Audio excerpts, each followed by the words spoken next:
Right now, we're in the final stretch of early voting in Georgia's nationally watched primary elections. Voters can head to the polls early until this Friday, May 15th. Several top races are on the ballot, including governor, lieutenant governor, and the Senate seat that's currently held by Democrat Jon Ossoff, who is running for re-election. So far, early voting has been record-breaking with nearly 480,000 ballots cast. Primary election day is next Tuesday, May 19th. Meanwhile, an upcoming deadline here in Georgia could impact November's general election. Governor Brian Kemp signed a law this year banning QR codes on ballots. Earlier this month, the state election board decided not to take action, leaving Georgia with very few options.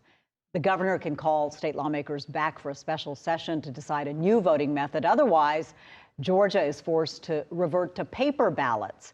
The situation's leaving some election workers feeling rather uneasy. I don't like going into elections not knowing how we're going to conduct them. It's not a sprint, it's a marathon, and you have to prepare for a marathon, and we're not prepared.